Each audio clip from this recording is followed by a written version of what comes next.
Welcome to Cypher After Hours. I'm Brett Stewart. I'm here with David and Emily, and we are going to continue our discussion about the strange and mysterious Egyptian artifacts and Egyptians in general in the Grand Canyon. We found some pretty interesting things that we talked about in the main show, which have to do with these people coming through what looked to me like a Stargate, and then the ramifications that these foreign invaders had on the land around the Grand Canyon, where both David and I perceived them kind of being forced to relocate.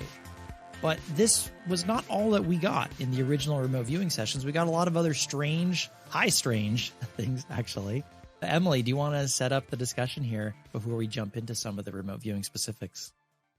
Yeah, I want to start us off with the psychic protection and talking about that, because that was unexpected. I guess it was unexpected at the time of tasking. However, in hindsight, I got a little bit more information about the site. And when I saw that both of you were hitting a particular challenge, we had to do a pivot and deal with this psychic protection that was at the site. And then as the story unfolded, it became obvious as to why there would be psychic protection, but it was a bit of a curveball that we had going through this particular project. Brett, do you want to start us off with what you encountered? How did you experience this psychic protection in your sessions?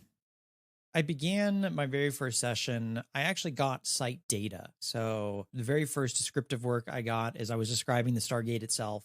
It's funny, I described it as a portal that is like time traveling, is that people could come and go through it. I use the word polyphasic, that it happens on like a pattern or a time, like it happens, then it's on and then it's off. It's on and it's off. And then I also got, there are all these rectangular structures, which later I found out was what contained the skeletons or the skeletal remains of these hybrid human-looking ETs. But once I got to that point in the session, I got the sense that there was something else here at the site that wasn't really real. But by real, what I mean is it wasn't physical. It's like I was dealing with something in the ether. And it was strange because I felt like it was noticing me, and it was very unhappy that I was putting my nosy face into the site going, what's going on here? And what I described it as, this is from my summary, I wrote that the final aspect of the site is a figment. It's an abstracted figurehead that reminds me of something like a boogeyman. It's presenting itself like a man in black. It's a dark shadow that has somehow been imagined. It's not a real person, but it has somehow been suspended in time and space. It's acting as a screen and is a distraction. It's attempting to misrepresent the site. The thing has been conjured, and I'm reminded of something like a djinn. It felt immediately, once I got this in that session, that, okay, this is not some physical aspect of the site. I'm dealing with something non-physical here. And then I tried to go back to the site a second time, and instead of being able to get re-access or re-anchor onto the physical aspects of the Stargate and of all the sarcophagi, I saw this thing there again, and it's like it had this repelling force. I tried to move around the site, and it's like it pushed me away constantly. And I had to do some external work to figure out how to bypass the security mechanism, but it definitely didn't want me there. And there was like this polarization where it's like it was a negative charge and I'm a positive charge. It was pushing me away. So I tried to, in my ERV session, kind of land at the site and look around. And it's like there was a magnet pushing me away from the site. So that was my first impression of it. Pretty strange. First time I'd ever experienced something like that. So when you and I, Brett, first identified that you were likely getting this psychic protection, I thought a little bit about how can we still get information about the site and perhaps get around the psychic protection. And at that point, we did a bit of a pivot. I know, Brett, you went off and did some of your sort of work on the side to try and get right back at the target directly. But our pivot there was actually to go and to talk to the individuals. And I think we encountered both the people in North America, the North American tribal people, as well as the ancient Egyptians, to try and get the story from them and piece it together from the side. There are ways around it where you can redirect the viewer to go and look at something peripheral to the site or someone else who would have experience of the site. This can be super tricky and perhaps potentially dangerous. You don't want to be injecting too many third parties into the mix when you're doing remote viewing. Go talk to this person and give me their story of this. You have to be careful that you're not actually communicating with beings that might have ill intent to tell you intentional misleading information, like a trickster type element. Those are definitely out there, so be aware of them. But just something to keep in mind when you're setting up the tasking. We should also remember when we're doing these interviews with various people that they're all going to have their own take on things and their own perception of what they've experienced. So it's not going to get you the truth. It's going to get you somebody's experience, which is then going to land with you as the viewer and be kind of filtered through your own experience and reality. I suppose this is an issue that journalists deal with all the time, right? Is making sense of multiple sources. Yeah, even when I was redirected, because I think what you tasked me with was go talk to someone who would know something about the site. That was my lead in to when I'd found myself in another cave.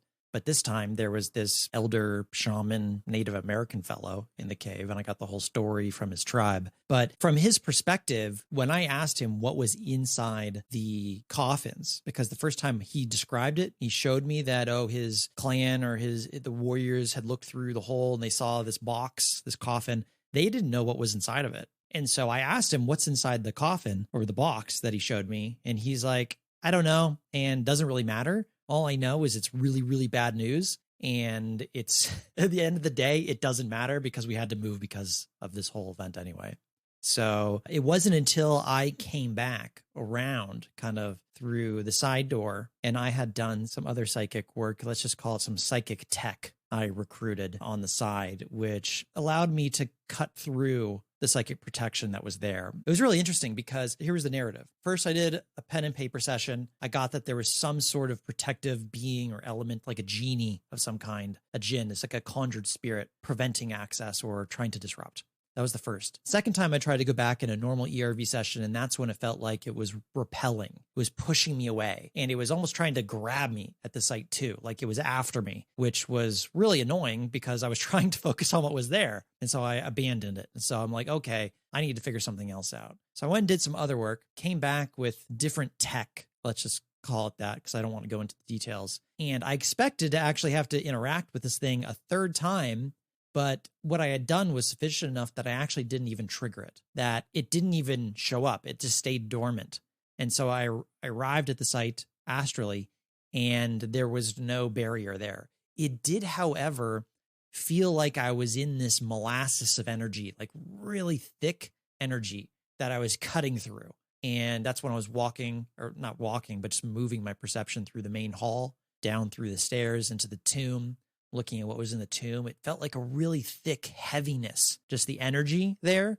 But I was just like slicing through it. But at the end, even still then, it got to the point where I started getting a headache at the end. And I was like, okay, I've had enough of being here. I'm gonna peace out. But I didn't have any like kind of active repulsive force, but it's just not a real great place to be in the astral state. So thankfully it did work. My countermeasure worked. I was able to get some pretty neat information.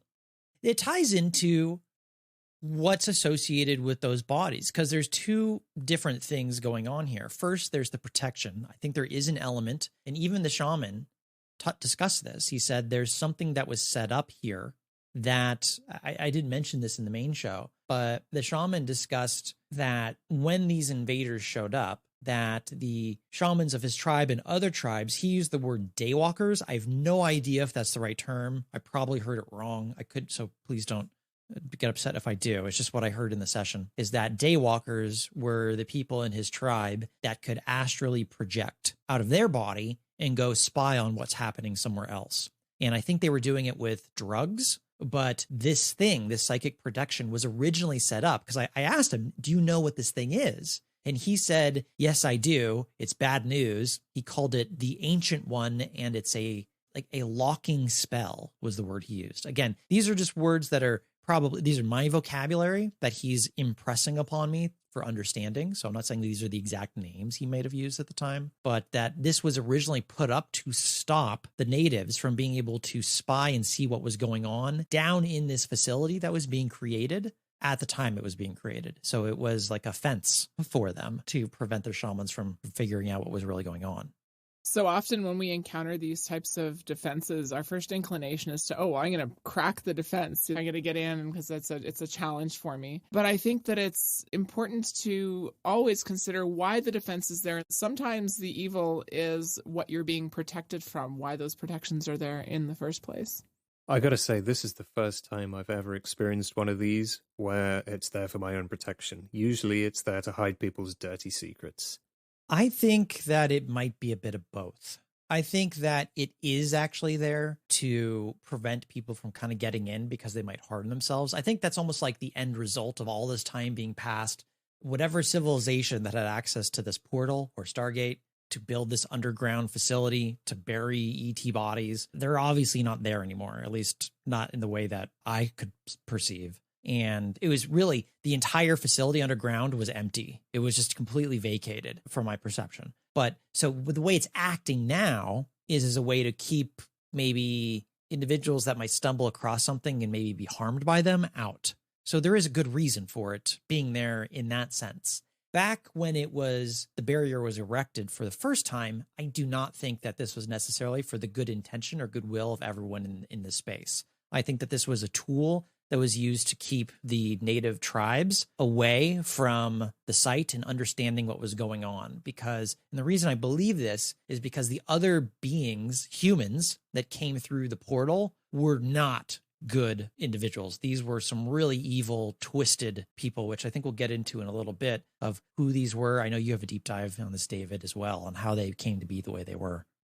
I think why I perceive what you said, Brett, that it's bad intent going in, we have to remember this was the home of the native peoples. And it's sort of like if somebody moved into your backyard and was doing something that you hadn't authorized or you weren't consulted on, you have every business to go to your backyard and say, hey, what are you doing? And then they erect a tent around it and say, like, nope, can't look here. You can't know what's going on. So I do think that in this particular case, the native peoples had a right to know what was going on in their backyard. And then there was this force that basically came in and said, no, you can't see what we're doing in your home. And so that to me is why that seems wrong. I guess enough time has passed that everything's sort of, the dynamics have all shifted, and now that protection is there to actually keep people away. But originally it would have been quite intrusive to the native tribes.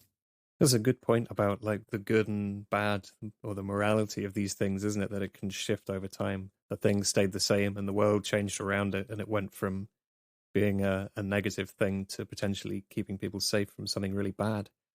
I just wanted to add in, and I mentioned briefly in the main show, that one of the normal people who was affected by all this stuff, they were there like, we don't know what's going on. They just felt completely lost as to what the causes of the event. They were totally in the dark. So it's interesting we've got that corroborating stuff that Brett's seen why the thing was done to stop them knowing, and I've got the people going, God, we don't know what's going on. We can't see what's happening in this hidden place.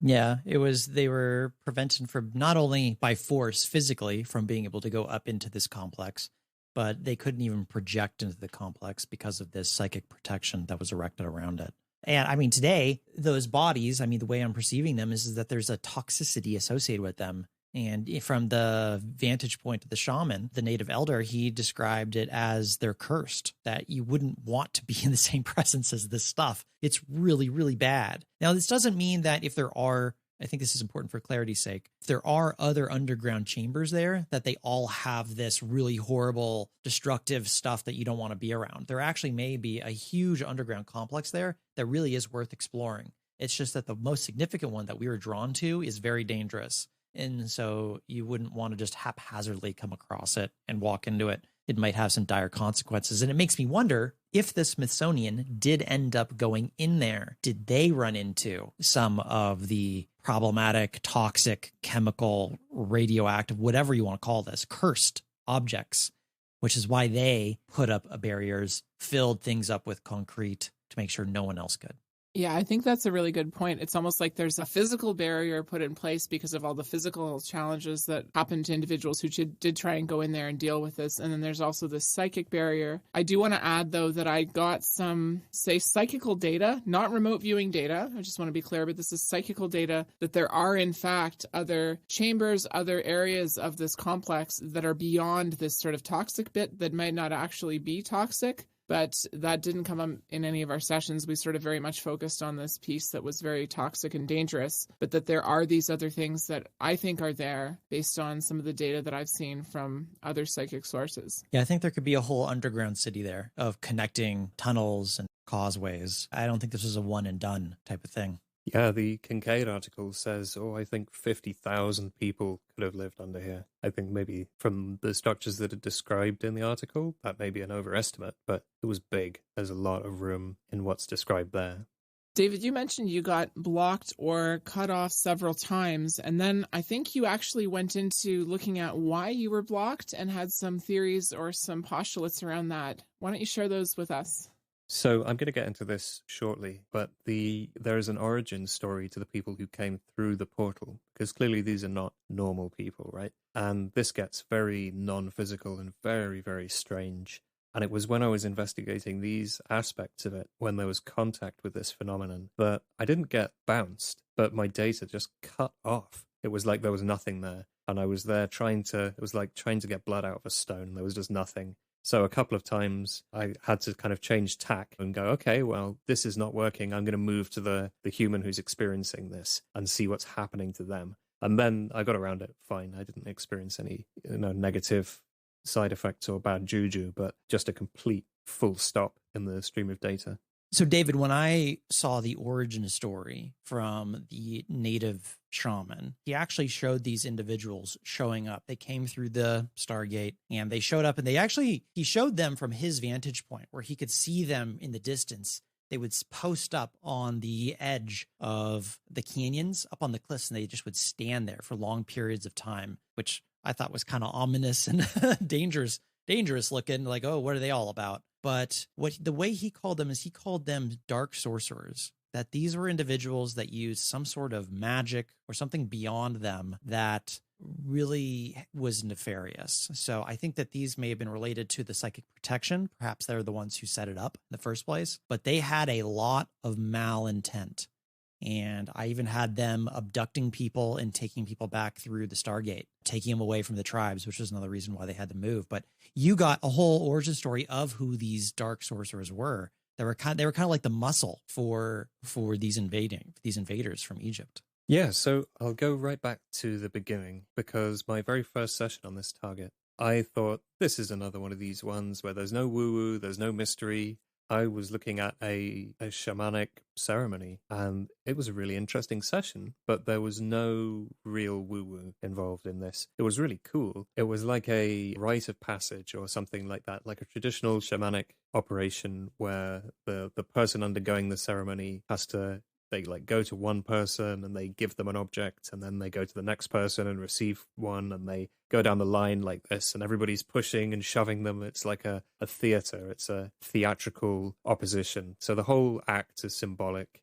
The objects they're exchanging, like they represent strength and valor or something like that, and they'll go and give up their childish things and receive their responsibilities as an adult. And then at the end of this kind of dance that goes on, they go through a doorway. And at the time, I thought this target was like the gateway of the sun, if anybody's familiar with that, because it was a stone carved doorway, right? And the person goes through, and I'm like, oh, here we go. We're getting to the good stuff now. What happens when they go through the doorway? And nothing happened. So if you're doing any kind of religious, symbolic, spiritual act, the doorway is a really powerful symbol to use in that. And you find the false doorways, I think particularly in the Americas.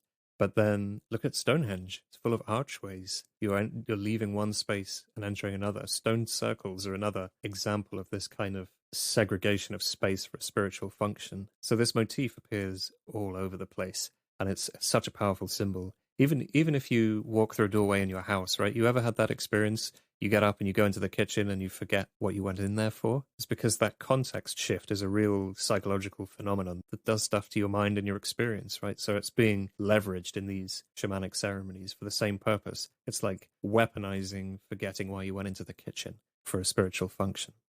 I think this is a nice place to lead into some of the backstory around where this toxicity came from. In Brett's session, why these bones were cursed, the remains themselves were cursed, why they're toxic. And I think Brett described it as like uranium, not actually uranium, so not in maybe a scientific sense, but similar to uranium in terms of a radioactive thing that would be dangerous to a person if they encountered it.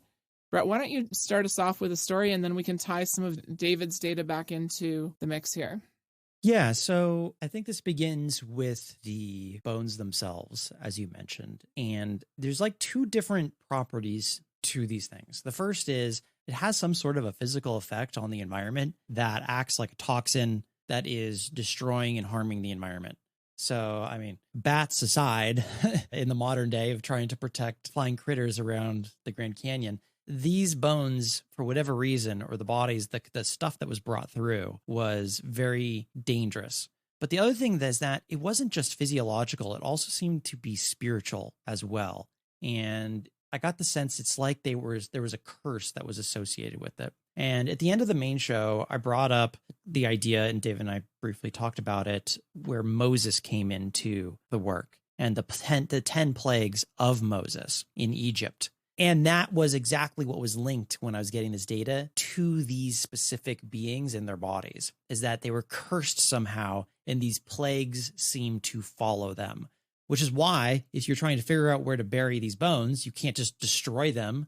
You have to put them somewhere. Well, put them as far away from Egypt as possible so that it doesn't have a negative impact on the society that still lives there. And I think that's why this place was chosen. One, perhaps because they could move to it through some sort of a Stargate. But two, because it was deep underground, and maybe this was, what do we do with our uranium? We bury it deep under a mountain and hope for the best, right? It's kind of like what this society was doing. But how did they get to be toxic? How did they get to be in this cursed state? And this brings in this other group that I perceived that came through the portal that the native shaman described as dark sorcerers, that they used something from his perception like magic, and that they had demons with them. I'm not saying that they were actually demons, but it's what is how he viewed them, at least. And so there was one actually in the cave when I was having the dialogue with the shaman. There was one of these creatures, these demons, that he had kept with him. He said it was the last one of its kind, and he kept it with him as a reminder of his failing of his tribe, how they had to move. And when I perceived this other being, it was really horrid looking. It was had a really weird snout, really sharp fangs, a strong jaw. It was down on all fours, and it climbed around the walls of the inside of the cave. It had this kind of sickly green hue, and its bones were showing like its skin had been rolled back. So really, really a gnarly looking creature. An appropriate name for this might be something like a hellhound. But the shaman described that these dark sorcerers that came through the portal had these demon dogs with them. Once I took a closer look at them, as well as I saw the Egypt connection, it just clicked for me in the session. Oh my goodness, these aren't dogs. These are hyenas. And they're hyenas that have been tamed and then completely mutilated to make them look horrifying. And then they were just like you would have a hound dog to go hunting. These beings from Egypt, who were kind of the muscle or in charge of what was going on, they had these trained hyenas that were highly mutilated to kind of be their pack dogs to overcome and also overpower the natives that lived in the area. But the origin of the toxicity for the bones is from these dark sorcerers.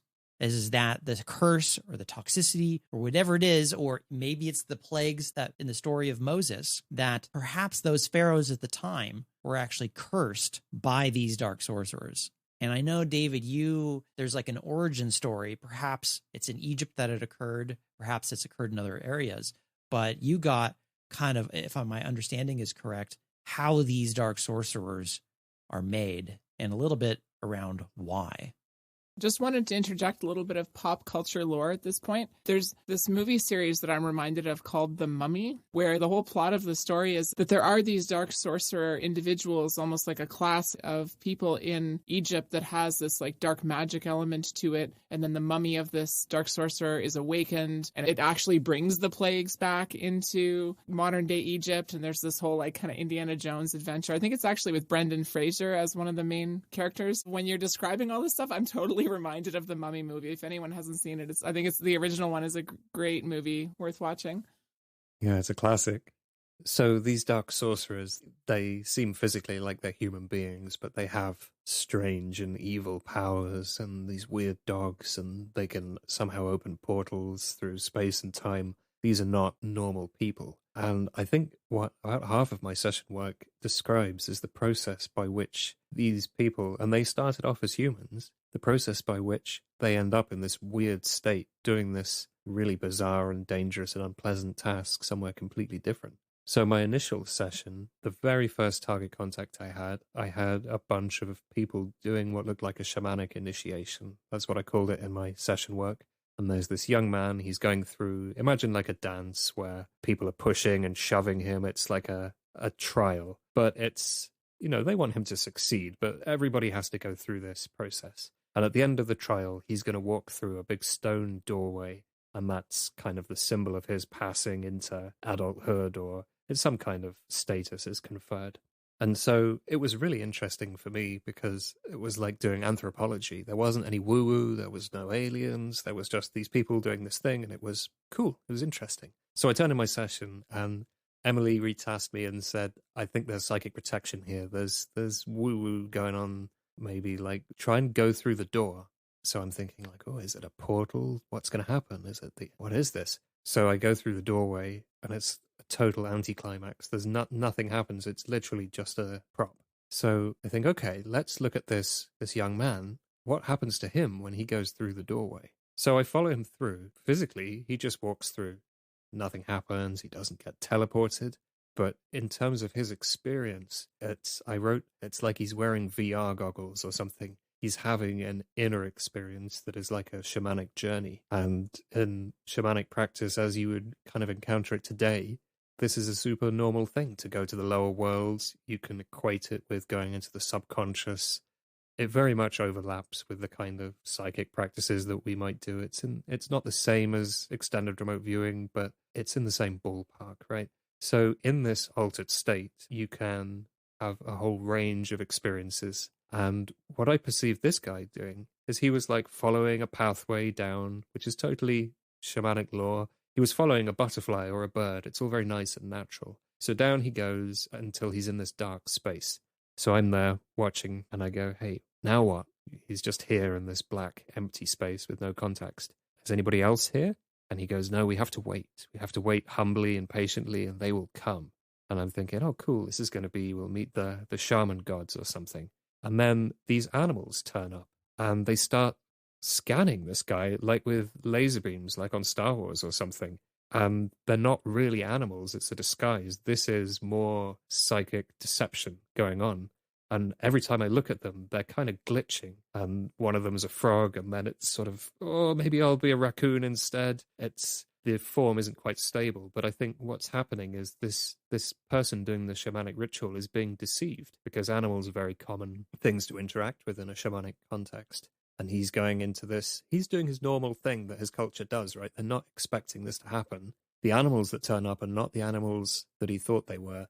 These actually represent non-physical beings who are from a completely different, I'm going to say, dimension. It's a very difficult concept to explain, and it was a difficult concept to get down in my session work.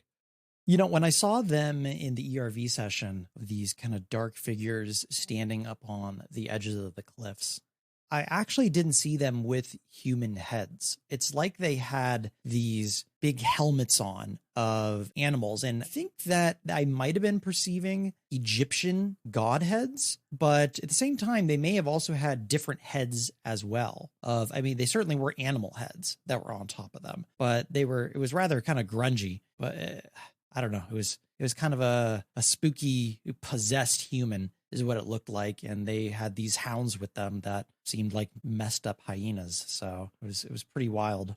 Yeah, this hiding behind animal costumes seems to be their trick, their MO, because these things, as far as I can tell, they're non-physical beings. The way I explained this in my session data was I drew an arrow, like a straight line, and I said, here's our timeline on Earth where we're going along. And then there's a wavy line on top of that arrow. So it crosses. Sometimes it's like their dimension comes close to ours, and then they have all these interactions and all this strange stuff happens. And then they drift away, and then they come back again. And this is over thousands of years this happens, so it's infrequent. So the way this was explained to me is, if you imagine our timeline on Earth as like a straight line, like an arrow of time, and we're just going along in this linear fashion. These things come from another dimension or something, and it's like a wavy line over the top of that straight line. So sometimes it crosses over and they kind of converge with our reality. And it's at one of these points where these native shamanic people are doing their ceremony. This is a normal thing, right, that they do. They're not trying to summon the dark forces, but it just happens to be at a time when these other beings are intersecting with the earth, and they have an agenda, and they're like parasites. They need to take over humans, but they do so first in a psychic manner. And I think because these people are doing shamanic journeying, and they're putting themselves in that open state, they're actually opening themselves up to interference and making it easy for these outside beings to get a foothold in. So these could very well be the priest class in Egypt. And I suppose there's nothing to prevent possibly that the abductions that I got from the shaman, the Native American shaman, that perhaps Native Americans were being abducted and could have ended up going through this. It's almost like they were using a time when, I've heard this terminology used elsewhere, is like when the veil is thin between worlds, and they're coming in when they can. And these people are sort of in an exposed state or in a vulnerable sort of, say, psychic state. Maybe they were even using psychedelics to open themselves up in ways that they wouldn't normally be opened up, that allowed this to come through. Yeah, it could be. My perception of them was that they were a tribal shamanic group doing it, but I think not an enormous amount is known about what the ancient Egyptian priesthood got up to.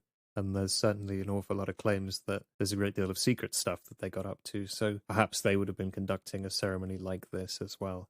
My session data doesn't place this initiation ceremony gone wrong event, other than it's a shamanic tribal activity. So it could be Egypt, and it could be the Grand Canyon area. So here's the picture so far. The picture so far is there was a point in time when Native Americans, which we already know, lived and were warring around the Grand Canyon. This big event happened where these lightning strikes and the Stargate opened. And this armada, this force came through with workers to create this tomb. This doesn't mean there weren't other structures there already, perhaps from other Stargates being opened or even physical travel, who knows. But the most significant one that we viewed, there was a Stargate that opened and people came through to bury the bodies of these seemingly pharaohs that were extraterrestrial in origin. But who was burying them? That's what we're talking about right here. That's who these kind of possessed individuals were bringing through the corpses of the pharaohs and their family, burying them in the tomb. And it seems to be that they don't exactly never had really all that positive intention for either when they were in Egypt, if that's where they came from, or for the Native Americans at the Grand Canyon. Yeah, so when we talk about the concept of possession, it's often, one person is controlling another person's body. But in this case, it seems to be more like possession is the first step. But there's something else attached to this because they gain these supernatural abilities, right? Which is not a common thing. It's like there's the body is possessed, but then there's this whole non-physical thing that's come along with it, which seems capable of some pretty scary stuff. I also got the idea, the word came up in my very first session, that those that were coming through the portal, it was polyphasic. And so it was like it's on and then off and then on and then off. And it was interesting because that matched your idea of like the veil becomes thinner over time and then it gets further away, which also is a kind of polyphasic. It's this repeating time pattern of their interaction here on Earth, which seems to be in possession of some kind. Yeah, I'll get into that in a moment because I actually ended up speaking with one of these beings. And I got like the PR side of it, right? They weren't claiming to be evil, but perhaps they just have a slightly different moral framework to us. So let me just go back to this poor young man who thinks he's doing his initiation ceremony, and then it kind of goes awry. So he goes to do his inner journey. He meets the animals, which he was probably hoping to meet, right? You probably meet them and they're shaman gods or something that are going to do something helpful. But these are imposter spiritual animals. So they scan and appraise and judge this person, and they go, yeah, we'll take this one. And when they make that decision, suddenly this dark space without context that he's in explodes open, and it's like he's at the center of the universe. It's this enormous influx of information, and it's really quite beautiful. And at this point, I'm going, what the hell is going on here? Right, this is a really odd thing, and I can't quite see the purpose of it. And I think I'm starting to get blocked or pushed gently away here, like the data dries up a bit. And then I see another face, which is obviously, it's not a real animal. It actually, what it looked like was the machine elves that are reported by people who take DMT. And they see these very symmetrical, angular, geometric, fractal, crystalline faces. And I think it was Terence McKenna or somebody who coined the phrase machine elves. But they're a experience that people have really consistently when they take DMT. And if you go and look up pictures of the machine elves, it's something like that, of that kind of form that I saw popped up in my awareness when I was present in this psychic event. So I said, oh, hello, who are you? And it communicated to me that it was executing a plan here. This was important work that it was doing, and I was not to interfere. You know, it's like, who are you? Don't interrupt our cool little thing we're doing, messing with this guy. I said, so, okay, what are you showing him? What's this huge explosion of information, like he's in the center of the universe? What's this about? And the being said, we're showing him a big picture. Normally you'd say the big picture, right? But this was a big picture because it's actually deceptive. They're going, look, here is the universe. Here is your home in the universe. They're actually giving him like constructing a new worldview in a way.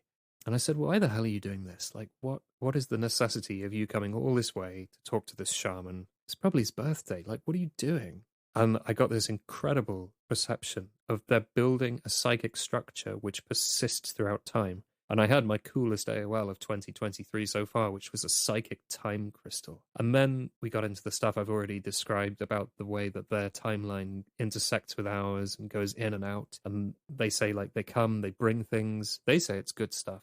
Maybe we wouldn't agree, I'm not sure. But they bring something. Then there's this mixing process as our worlds intersect. And then theirs drifts away and they lose their influence. And evolution takes place in parallel. Evolution in their world, evolution in our world persist on their own without interaction. And then one day they come back and then there's more mixing. So it's this interesting evolution process that seems to repeat. I want to know when they're coming back, David. Well, I know we didn't look at that in our session data, but I'm very curious. I can't be precise, but they weren't speaking to me as if they were here now. So at this point, Emily retasked me, said, okay, you said that they interact with humans when they first arrive, right? Go and look at some of those humans and stop all this cray-cray stuff. Go and see what's really going on the ground, right? So I prompt myself, the first human involved, like the first person who's really got a handle on this. And I don't know whether that was a shaman or not, but it was a very strong leader kind of character, like a king or something, although he was mostly naked. So I know in the depictions in the Egyptian artwork, they tend to just be wearing like a kind of short skirt-like thing. Whether they really walked around topless all the time, I don't know. You'd think you'd get sunburn, wouldn't you? But anyway, so I was talking to this guy and said, do you know what all this stuff is about? I showed him the things I'd experienced and said, can you tell me about this? And he was like, oh, yeah, this is my favorite story for dinner parties. You know, it was that kind of, he really enjoys talking about this because it's his like really cool thing that happened in his life that he can tell the story of. So he starts spinning his yarn and says, one day we're all going about our business and this object shows up and it looked like an egg, like a big stone egg, less than a meter across, but a round boulder-like thing. And he said it was left like right by the village, left for us to find like a gift. This thing just appeared, right? So we take it inside and have a look at it, and it doesn't seem to be doing anything. And then one day, and his words roughly translated through me were, one day it woke up. So at this point, I went to look at the object, see what happened. Did it start flying or zapping laser beams? And it didn't, but it was like it emanated darkness. It was like this energetic, harsh shadow started emanating from it. It was like it was glowing with blackness. It was creepy. And it's been a real theme in my work and in Brett's on this target, this darkness and shadow that turns up. It even turns up for Kincaid, the spooky darkness he finds in the cave. Like, there's just this kind of, we associate that with evil, don't we? So perhaps it is. So this thing wakes up and somebody in that community is drawn to go and interact with the object. They kind of feel like it's alive. And I see the guy bend down and put his ear to it as if it's a big egg and he expects there to be the sound of scratching from inside. He puts his ear to it and he places his hand down on it.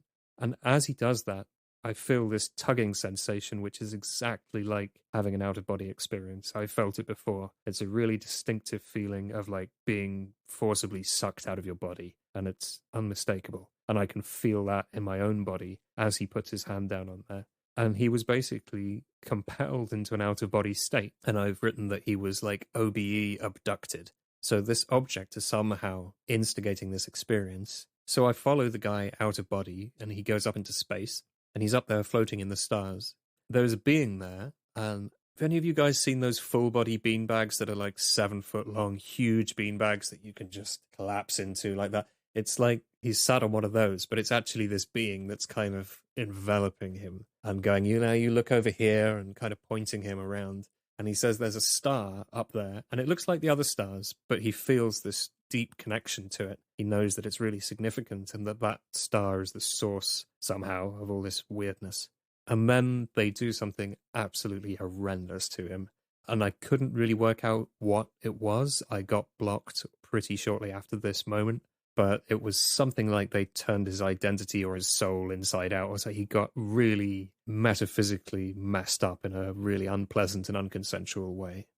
So we haven't really gone into this much in the past just because it hasn't shown up. But in other remote viewing work that I've done, it's actually one of the number one ways that I've seen non-physical beings. And for all intents and purposes, this guy is outside of his body. He's acting as a non-physical being. But what happens, the game that is played on that realm time and time again, is that to change your identity, usually that comes through tremendous trauma that happens at once. And it's usually tremendous pain. And that if there's enough trauma and pain inflicted on a non-physical being at once, whether it's like, oh, I'm going through electric shock therapy, and during that process, you imprint new ideas or a new identity while that's happening, it tends to stick. I think this is even something that different groups have experimented with humans, where if they torture them enough, long enough, and then say, no, 2 + 2 is 5, they'll actually start believing that it truly is. Yeah, this is MK Ultra, and there was another project as well. I can't remember the name of it offhand, but that was experimenting with creating secondary identities within people through torture and psychedelic drugs and all sorts of horrific things they were doing to like fracture people's personalities. Some pretty twisted stuff. And you're describing that kind of process, but happening on the non-physical plane. Yeah. Which I've seen actually happens quite a bit on that plane. So it was like the guy got metaphysically killed or just ripped to shreds. It was a really uncool thing to happen to anybody.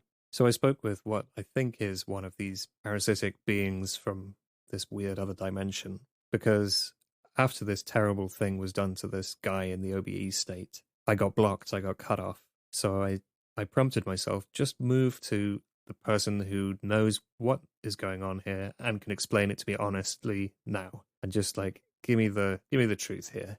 And it said, the chosen ones are taken every few thousand years. So there's the answer to your question, Emily. They're probably not coming back tomorrow.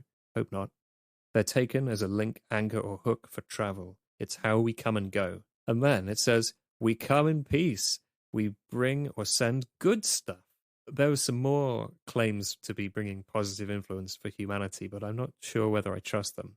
Then it got really spooky. And it says, one day we will come again for the last time. So we have that to look forward to.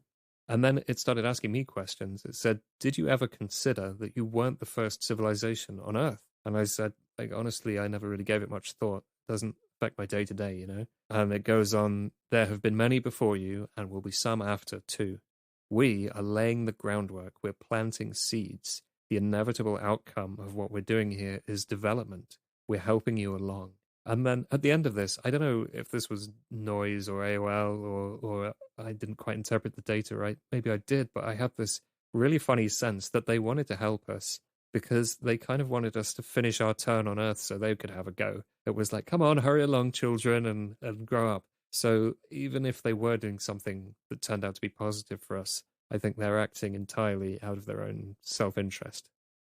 So at this point, I think we've built out a lot of different puzzle pieces, and let's try and bring this all back together into one cohesive narrative, because there is a final piece that I think ties all these different elements together and fits all the way back to why this site exists at the Grand Canyon. Brett, can you lead us off with the story around why it was needing to be as far away from possible as Egypt, this particular site, and how that ties into these dark possessed sorcerers? How do we connect those dots?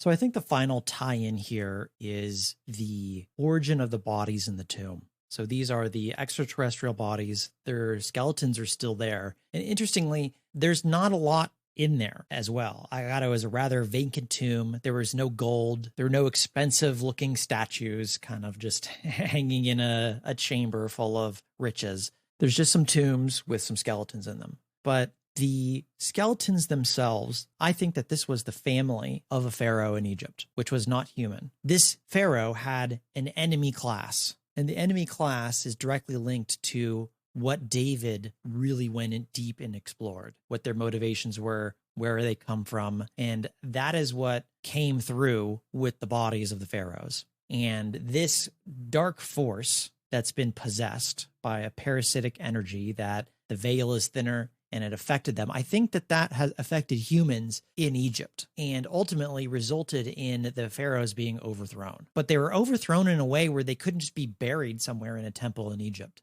They were overthrown in a certain way that they actually needed to get those bones, those bodies of the ETs, as far away from where Egypt was as possible. And that's why it's in the Grand Canyon. And this ties everything together, because that's even what the shaman elder described to me, is that they need it. It's like taking out their toxic, cursed trash from their perspective. And now obviously someone's dead body isn't necessarily trash, but to them, they needed to get it away as far as possible because it had negative ramifications on the environment. And so this force overthrew the pharaohs, brought them here, and buried them here, just like you take radioactive material and hide it away under a mountain far away from a city. I think this also really nicely explains why these tombs in the Grand Canyon are sort of Egyptian in origin, but they wouldn't have followed any of the traditional pharaoh burial rites and all of the ornate pageantry. None of that is present at this site. It's almost like taking out the trash. You don't bother with all the pageantry. You just take out the trash. Yeah, they're Egyptian in origin in a way, but if we postulate that they're actually hybrids or ETs, in a way, they're also interlopers. And the reign of Akhenaten with the worship of the sun god and all of this religious reform and the big heads and the way that he gets cancelled, they smash up his statues after his reign. It's really tantalizing that this could line up, that pharaoh did the weird stuff with the sun god because he wasn't like the other pharaohs, and neither were his family. And when he got cancelled in the historical record, this was contemporaneous with them getting cancelled really hard in the physical and dumped in the Grand Canyon. What a wild ride. It's like we stumbled across an ancient grudge between two non-human forces. We have this pharaoh class of ETs, and you know who really is in opposition to them? This parasitic force that you described, which ended up overthrowing them. And the way they overthrew them is they somehow cursed them or caused all of these plagues to be associated with them. And then they're gone. And then the dark side, parasitic side, seemed to have been successful. They took the whole line out, the whole family, buried them there, and we don't know what happened next. It's like we got a peek into this behind-the-scenes battle. It seems like almost a casualty of this battle between these two forces over in Egypt was the native North American tribes. They're really almost like collateral damage in this whole narrative. It seems like they would be central to it, and they are. It's just more, I see them as like the victims. They're these hapless bystanders who happen to be in the wrong place at the wrong time. It was their home, and they got caught up in all of this big drama just by virtue of the fact of where they lived. I think that's, to me, that's one of the major tragedies of this story. Yeah, and if it's true that the onerous restrictions on access to the Grand Canyon are as a direct result of the events we've described here, then those native tribes are still suffering from being chucked off their land to this day. And now the US government's throwing them out. Like, they still haven't finished suffering the side effects of this series of events. Yeah, it's definitely a sad story. And when I first talked to that Native American elder, his whole demeanor was like profound sadness, as he was just living in this afterlife kind of state where he kept one of these demon dogs with him as a reminder that this happened. Don't forget what happened, that it affected his tribe in such a significant way that he's still here in a non-physical form, living out the ramifications of what he views as his own failure of not being able to stop it, which, to be completely fair to that being, if this data is correct, doesn't really seem like it was his fault. And it was just larger forces at play coming down, and then the side effect. It's a great description for it, Emily. It's collateral damage. So on that note, I think we're going to wrap up this discussion of our After Hours show. It was definitely a very complex web of stories and trying to understand who the players were, what their relationship with one another was, how the native tribes played into this. What is this toxic source that seems to be there? And then even psychic protection to prevent people from snooping around. All of these variables made it very difficult to understand. But we hope we did a good enough job kind of sharing this story with you. It was a very fascinating one, and probably one of the more epic ones that we've gone. We've done some pretty epic shows here in the past, but it was a really fun one to kind of have to problem solve how to bypass the security systems. So Emily, thanks for setting this one up. I'm looking forward to more epic adventures like this. Yeah, I had a great time, but this has been really hard to piece the pieces together, even though the session data is really good. It's such a big story. And I think next week, could we do something really simple, like what's in the Vatican archives or something like that? That's just going to be easy. Be careful what you wish for. You just might get it. I thought Project Red Dog was going to be a simple little vase from another time. Yeah. And instead I get like a crystal from a past civilization. You know what I mean? So careful what you wish for. It does just go to show you never really know what you're going to get. You think you're going to get one thing, and you do find there are a lot of surprises when you're RVing a lot of these esoteric targets. I hope that you as the listener get value out of that when we cover a topic, our hope is that you're going to learn something about the topic, even if you already know all about or think you already know all about these particular topics based on the lore that's out there. We try to bring you a different perspective and add our data in such a way that there might be some surprises, even for those of you who are considering yourselves experts on all of these topics. That's really what we strive to do on this show. Totally. All right. Well, that wraps up this show. Thank you, everybody, for joining us. We'll definitely be over on our Cypher Podcast Twitter account if you want to talk with us about some of the details of this. We're happy to engage in discussion. But other than that, we hope you enjoyed the show. Until next time, take care, everybody.